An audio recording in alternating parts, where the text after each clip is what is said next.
김건희 여사의 주가 조작 연루 의혹이 무혐의로 끝났지만 파장이 계속되고 있습니다.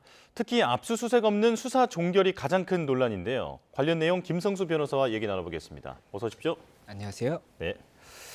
자, 지금 검찰이 지난 4년 반 동안 김건희 여사 관련 의혹을 수사했는데 김 여사의 휴대전화를 한 번도 보지 못했다라고 하기도 하고요. 그리고 또 거짓 브리핑 논란까지 이어지고 있는데 자, 왜 이렇게 수사 이후에 여러 말들이 나오고 있는 겁니까? 예, 일단 이 김건희 여사의 도이치모터스 관련 이제 브리핑이 있었죠. 이게 예. 10월 17일에 있었습니다. 그리고 그 이후에 지금 계속해서 뭐 국정감사라든지 여러 곳에서 이제 언급이 되면서 쟁점이 되고 있는 부분인데 이게 일단은 이 사건 자체가 2020년 4월에 이제 고발이 됐었고 이게 지금 이제 4년 6개월 만에 이 결과에 대한 브리핑이 있었던 거지 않습니까? 예. 그런데 이 결과에 관해서 일단 무혐의로 일단 검찰에서 결과를 발표를 했었고 이와 관련해서 그렇다면 수사가 꼼꼼하게 이루어졌느냐에 대한 뭐 여러 가지 이제 의문이 나올 수가 있는 거지 않습니까? 예. 그런데 그 중에 한 가지로 나온 의문이 이 핸드폰이라든지 계좌라든지 이런 것들을 상세하게 확인하였느냐 이게 이제 쟁점이 될 수가 있는 것인데 지금 검찰에서는 뭐 휴대전화나 컴퓨터 뭐 사무실에 있는 뭐 이런 그런 내용들을 압수수색을 한 번도 못했다는 거죠. 그렇다 보니까 왜 압수수색을 하지 못한 것이냐, 이 압수수색을 해서 확보를 해서 뭐 확인을 왜 하지 않은 것이냐 이게 쟁점이 된 것인데 예. 압수수색을 하지 않은 것과 관련해서 이제 답변을 하는 과정에서 검찰에서 이 부분 법원에다가 검찰에서는 청구를 했었는데 법원에서 기각이 되었다.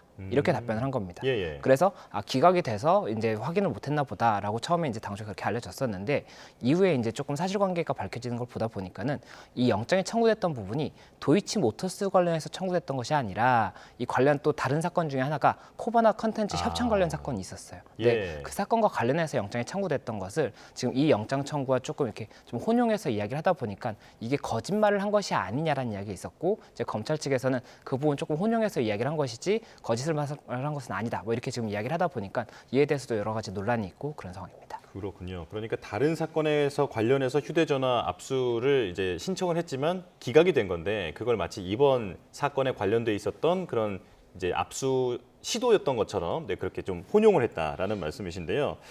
자, 그리고 이제 권오수 회장의 시세 조종 범행을 김 여사가 미리 알았었느냐라고 하는 부분이 핵심 쟁점이었었는데 자, 검찰은 증거를 못 찾겠다라는 입장이었습니다. 그러니까 직접 연락을 했다거나 혹은 이제 다른 세력과 공모를 했다라고 하는 그런 진술도 찾지 못했다라고 하는 부분인데 이 부분은 어떻게 봐야 할까요? 이 사건 자체가 이제 도이치모터스 관련 뭐 이제 주식 조작을 했느냐 이 부분인 겁니다. 그래서 네. 주식을 조작을 해서 이제 결국에는 그 가치를 부풀려서 이득을 보려는 게 이런 주식을 조작하는 목적이지 않습니까? 그래서 이게 행위 자체는 2009년 12월부터 2012년 12월까지 1차, 2차 두 차례에 걸쳐서 이제 행위가 있었다라고 보고 있는 거거든요. 그런데 이 부분 관련해서 일단은 지금 도이치모터스의 이 주된 이 시세 조작을 했던 혐의자들 자체는 재판이 넘어가서 항소심, 그러니까 2심까지도 판결이 났단 말이에요. 네. 그래서 일부 자들에 대해서는 유죄가 선고된 상황이고 그런 상황인데 지금 이 김건희 여사 같은 경우에도 이 도이치모터스의 이런 주가 조작과 관련해서 김건희 여사가 돈을 입출금한다든지 뭐 주식을 이제 사고 파는 그런 형태가 있다 보니까는 김건희 여사가 이 주가 조작에 가담했다거나 아니면 적어도 이 쩐주로서 방조한 것은 아니냐. 이렇게 되는 겁니다. 그러면 이 방조가 이제 성립이 되려면 이게 주가 조작을 한다는 사실을 미필적으로라도 알 수가 있었어야 되는 겁니다. 이걸 알 수가 있는데도 내가 돈을 제공한다면 그건 방조가 될 수가 있거든요. 그렇다 보니까 이 혐의에 대해서 이제 확인을 했는데 지금 재판이 올라간 이 뭐 주범이라든지 아니면 다른 이런 피의자 피고인과 달리 이 김건희 여사 같은 경우에는 이 부분에 대해서 몰랐다. 이게 알았다는 증거를 검찰에서 찾지 못했기 때문에 무혐의다. 이렇게 봤다라는 겁니다. 예. 그렇다 보니까 이에 대해서 앞서 말씀드렸던 것처럼 이 증거라든지 이런 것들을 어디까지 확인한 것이냐 이에 대해서 여러 가지 쟁점이 나오는 것이죠. 그렇군요.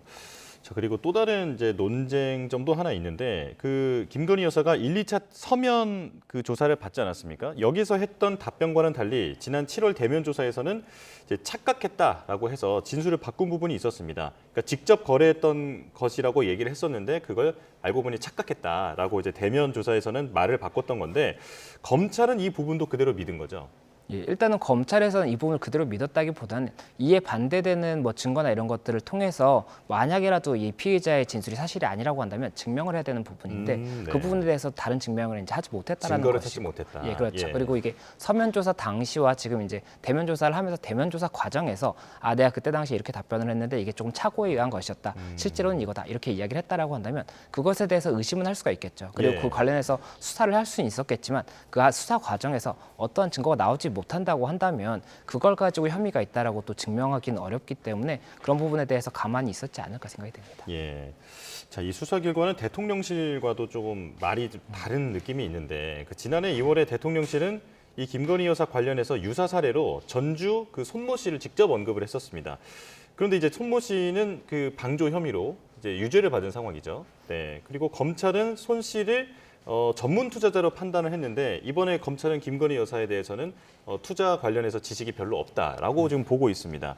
자, 이 부분의 판단은 어떻게 이해를 해야 할까요? 예, 지금 말씀하셨던 이 대통령실의 이 의견과 지금 엇박자가 나왔다라는 것이 어떤 것이냐면 이 지난해 2월에 이 1심 재판이 있었습니다. 네. 말씀드렸던 지금 현재 재판이 진행 중인 사건이 있지 않습니까? 그 재판에 지금 전주 몇 명은 피고인으로 올라간 상황인데 이 1심 재판이 그 당시에 이제 판결 선고가 있었고 네. 그때 이 전주 손모 씨라는 사람에 대해서 무죄가 선고가 된 겁니다. 그렇다 보니까는 대통령실에서 이 전주들에 대해서 무죄가 선고된 것처럼 그렇다면 김건희 여사도 전주라고 하더라도 이 부분에 대해서는 인식 여부와 이제 뭐 그런 부분이 중요하겠지만 그렇게 봤을 때 무죄가 선고가 됐던 피고인이 있기 때문에 결국에는 기소가 된다고 하더라도 무죄가 선고될 것이다. 이런 취지의 주장을 했던 것입니다. 예. 그런데 이 항소심에서 이 손모 씨가 유죄가 선고가 됐거든요. 지금 현재 유죄가 선고돼서 집행유예가 선고가 됐기 때문에 그렇다면 이 전주 손모 씨에 대해서 이제 전주를 언급을 했었기 때문에 전주가 유죄가 선고가 된 사람이 있기 때문에 김건희 여사에 대해서도 기소가 이루어져야 되는 것이 아니냐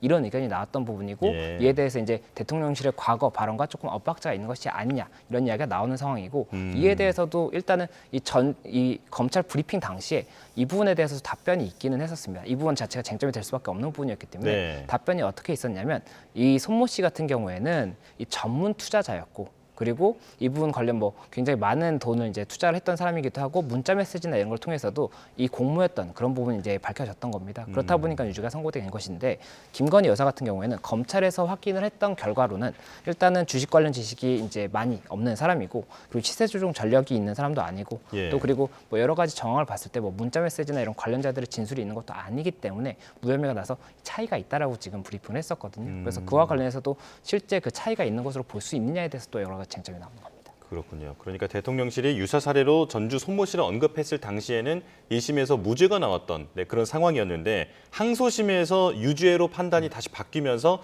그때부터 이제 대통령실의 입장과는 좀 반대가 되는 그런 상황이 펼쳐졌다라는 말씀이시고요. 자, 그렇다면 지금 이제 무혐의로 일단 이 사건이 종결이 되는 상황인데 새로운 증거가 나오면 수사가 다시 진행될 수도 있습니까? 예, 이게 현재 지금 재판을 받아서 뭐 판결이 무죄가 선고가 된다든지 이런 게 아니지 않습니까? 이 수사 단계에서 혐의가 없는 것으로 보이기 때문에 재판을 올리지 않겠다 이렇게 지금 결정을 한 것이거든요. 그렇다면 이 부분 관련해서는 수사 규칙상 새로운 증거가 나와서 혐의에 대한 입증이 가능할 것이라고 보인다고 하면 다시 수사를 할 수가 있습니다. 예. 그렇기 때문에 이 사건이 아예 꺼진 것은 아니라고 볼 수가 있어서 불씨가 남아 있는 상황이다 이렇게 볼 수 있습니다. 그렇군요. 자, 이제 다음 사건으로 넘어가 보겠습니다. 문재인 전 대통령의 딸 문다혜 씨 수사 얘기도 해볼 텐데요. 자, 지금 현재 검경 세 곳에서 수사를 진행하고 있죠. 예, 맞습니다. 지금 세 가지 사건이 진행되고 있다고 볼 수가 있습니다. 일단 이 전주지검에서 진행하는 사건이 타이 이스타젯 항공 관련해서 이 전 남편이 이제 부정 채용이 이제 좀 특혜 채용이 된 것이 아니냐 이런 이야기가 있는데 이와 관련해서 이제 참고인으로 조사를 받고 있는 것으로 알고 있고 네. 그리고 이제 제주에서 또 하나 사건이 있습니다. 이 제주에서의 사건은 어떤 것이냐면 지금 제주도에 이 문다혜 씨가 소유하고 있는 이 집이 있는 겁니다. 집이 있는데 이 집을 문다혜 씨가 숙박업으로 이용을 이제 했던 것으로 보이고 숙박업을 이렇게 하는 이득을 얻는 그런 방법으로 이용했던 것으로 보이는데 이러한 행위를 하려고 한다면 숙박업 신고를 해야 되거든요. 예. 그런데 이 신고를 하지 않았다라고 하면 형사처벌 규정이 있기 때문에 이와 관련해서 일단 또 혐의가 있는지를 수사를 이제 착수를 했다 이런 소식이 있고 또 하나가 지금 최근에 굉장히 이슈가 됐었던 이 용산구 이제 이태원동 이 거리에서 있었던 그 음주운전 사건 있지 않습니까? 예. 이거는 이제 또 용산 경찰서에서 진행하고 있거든요. 그래서 이 세 가지가 지금 사건이 쟁점이 되고 있다 이런 상황입니다. 예. 자, 그렇다면 가장 최근에 불거진 제주 불법 숙박업 얘기부터 해보겠습니다. 이게 민원 접수 후에 제주자치경찰이 수사를 의뢰한 상황인데, 자, 지금 수사 상황은 어떻습니까? 네, 현재는 아직 수사 초기 단계이기 때문에 어느 정도의 수사가 이루어졌는지는 정확하지 않은 것 같습니다. 다만 예. 지금 이 숙박업 관련해서는 여러 가지 이제 숙박업 신고를 할 수 있는 부분이 있습니다. 뭐 이게 공중위생관리법상에 이제 당연히 공중위생법에 신고를 할 수 있도록 돼 있고, 그리고 농어촌 정비법상에도 농어촌 민박업이라든지 아니면 외국인 관광 이제 도시 민박업이라든지 이런 업 신고를 했어야 되는 겁니다. 예. 그런데 현재 지금 기사가 나오고 있는 내용으로 봤을 때는 이러한 신고를 한 부분이 없는 것처럼 지금 좀 확인이 된다라고 하거든요. 아, 예. 그렇다면 만약에라도 신고를 하지 않은 것이 맞다라고 한다면 이에 대해서는 이제 공중위생관리법상의 벌칙 규정이 적용될 수 있는 것이 아니냐라는 검토가 나오고 있는 것이고, 그리고 또 만약에 이게 이 신고를 하지 않았다라고 한다면 세금 납부도 안 했을 가능성이 높습니다. 왜냐하면 세금 납부를 하기 위해서는 내가 어떠한 이유로 소득을 얻었습니다를 신고를 해야 되는 것인데 예. 이 부분에 대해서 신고가 돼 있지 않기 때문에 그렇다면 세금도 납부하지 않은 것이 아니냐, 이게 이제 또 쟁점이 되는데, 만약이라도 그런 부분이 있었다라고 한다면 이 부분 관련해서는 세금을 납부해야 되는 뭐 가산세라든지 이런 부분에 대한 납부 의무도 발생을 하고, 또 이 조세범 처벌법상에 이 처벌도 검토가 될 수가 있기 때문에 이에 대해서도 쟁점이 되는 겁니다. 예. 자, 조금 전에 이 숙박 관련해서 어떤 법령을 지키지 않았을 경우에 받을 수 있는 그런 처벌이나 이런 부분도 살짝 언급을 해주셨는데, 지금 만약에 이제 위반했다라고 하면 지금 적용할 수 있는 혐의는 무엇이고, 그리고 처벌은 수위가 어느 정도 됩니까? 예, 지금 현재 이제 언급이 되고 있는 부분은 만약에라도 숙박업 신고를 하지 않았다고 한다면 이 공중위생관리법상에 이제 벌칙 규정이 있습니다. 네. 이 벌칙 규정에 따르면 이게 신고를 하지 않은 숙박업에 대해서 2년 이하의 징역 또는 2천만 원 이하의 벌금형을 규정을 하고 있거든요. 그래서 예. 이 부분이 이제 쟁점이 하나가 될 수가 있는 형사처벌이 것이죠. 가능한 거군요. 예, 맞습니다. 그리고 또 이게 조세범 처벌법 말씀을 드렸지 않습니까? 이 조세범 처벌법에는 조세 포탈죄 그리고 현금 영수증 위반행 이 두 가지가 다 이제 벌칙 규정이 있다고 볼 수가 있는데, 네. 이 조세를 이제 포탈한 경우에 조세 이제 신고를 하고 납부해야 되는데 그걸 하지 않은 거지 않습니까? 그렇게 되면 이 금액이 3억 원을 초과하지 않는다라고 한다면 2년 이하 징역 또는 2천만 원 이하의 벌금형을 2천만 원이 아니라 죄송합니다. 예. 이득액의 2배 이하의 상당의 벌금을 이제 규정을 하고 있고, 또 이제 세금 계산서를 미발행한 경우에도 1년 이하의 징역이나 이 세액의 2배 이하의 벌금형을 규정을 하고 있기 때문에 이 부분도 형사처벌입니다. 그래서 그렇군요. 형사처벌이 가능한 부분이기 때문에 경찰 측에서 지금 현재 수사를 하고 있는 그런 상황인 겁니다. 예. 자, 그렇다면 음주운전 입건 사건에 대해서도 알아보겠습니다. 피해 택시와는 형사 합의를 마쳤다고 하는데, 그렇다면 앞으로의 수사에는 어떤 영향을 줄까요? 예, 일단 피해 택시와의 형사 합의 부분도 중요하지만 상해가 발생했는지가 사실은 이 사건에서 가장 중요한 겁니다. 예, 예. 이게 상해가 발생하지 않은 사건이라고 한다면 이 차에 추돌이 있었다고 하더라도 도로교통법상에 이제 음주운전으로만 처벌이 되거든요. 예. 그렇다면 이 알코올 수치에 따른 이 처벌 규정에 따라서 처벌이 되는 것인데, 만약에라도 상해가 발생한 것으로 인정될 여지가 있다라고 한다면 그 경우에는 이제 교특법상의 치상이라든지 아니면 특가법상의 이 위험운전 치상도 검토가 될 수가 있는데, 네. 그렇게 되면 형량이 훨씬 더 가중이 될 수가 있기 때문에 이 부분이 쟁점이 되는 것이고, 다만 이제 통상 합의가 이루어졌고 상해 진단서를 그럼 제출하지 않게 되면 보통은 상해가 발생했다고 보지 않기 때문에 예. 그렇다면 형량의 차이가 많이 있을 수가 있어서 아무래도 음주운전으로만 처벌되지 않겠나 이렇게 예상이 되고 있습니다. 예. 자, 이제 다음 사건으로 넘어가겠습니다. 지금 오늘이 경찰의 날이더라고요. 네, 이제 일선 경찰들의 비위 사건이 잇따라 일어나서 조금 이제 빛을 발하는 느낌이 있는데, 압수품에 슬쩍 손을 댔다면서요? 예, 맞습니다. 이 강남경찰서에서 우선은 하나가 적발이 된 겁니다. 한 건이 적발이 됐는데, 이 도박장에서 압수했던 이제 금원이나 이런 것들을 편취를 이제 상당히 오랜 기간 동안 했던 겁니다. 그런데 예. 이 압수품을 이렇게 절취했다고 볼 수가 있겠네요. 이 절취한 혐의로 3억 원 정도를 일단 절취한 것으로 이제 파악이 됐고, 예. 이에 따라서 17일에 구속이 됐습니다. 구속 상태에서 이제 수사를 받고 있겠죠. 그래서 그런 사건이 하나가 있었고, 그리고 그 이후에 바로 이제 용산서에서 또 유사한 소식이 나온 겁니다. 예. 이 용산서에서도 이 보이스피싱 뭐 관련해서 이 압수된 이런 현금들을 이 수사 경찰이 이렇게 좀 압수품을 빼돌린 그런 혐의가 발견이 됐고, 이에 대해서 또 이제 긴급 체포가 돼서 수사가 이루어지고 있다는 그런 소식인데, 굉장히 이런 좀 유사한 소식이 많이 나오다 보니까는 현재 경찰에서는 이제 전수조사를 해서 압수품의 상황을 이제 파악을 하겠다고 하고 있거든요. 예. 그렇다 보니까는 만약에 이런 사례가 또 발생을 한다라고 한다면 이에 대해서 경찰에서 어떻게 이제 대응을 할 것이냐, 어떤 체계를 만들 것이냐, 이에 대해서도 쟁점이 되는 것 같습니다. 네. 자, 이 압수물 등록 체계가 있기는 하지만 관리 감독이 허술하다는 지적이 이제 계속해서 나오고 있는데 앞으로의 개선 방향은 어떻게 잡아야 할까요? 예, 뭐 지금 여러 가지 의견이 나오고 있는 것 같은데 크로스 체크를 해서 아무래도 이게 없어졌을 때 확인할 수 있는 방법을 조금 더 안전 장치를 둬야 되는 것이 아니냐 이런 이야기가 나오는 것 같습니다. 이게 네. 압수가 된 다음에 이게 보관이 되는데 이 보관이 정확히 이루어지고 있는지에 대해서는 아직까지 크로스 체크가 많이 안 됐던 것 같거든요. 그러다 보니까는 이게 없어져도 걸리지 않는다라는 믿음이 있었기 때문에 이런 행위가 여러 번 이제 반복이 되고 여러 건이 이제 적발이 된 것 같습니다. 그렇기 예. 때문에 이에 대해서 경찰이 사실은 가장 이 문제점이 어떤 부분이 허점인지를 알 거기 때문에 이 허점을 보완하는 방법을 조금 이렇게 모색을 해서 이 부분 조금 변화를 줘야 되는 것이 아닌가 생각이 듭니다. 네, 알겠습니다. 여기까지 말씀 나누겠습니다. 김성수 변호사와 함께했습니다. 고맙습니다. 고맙습니다.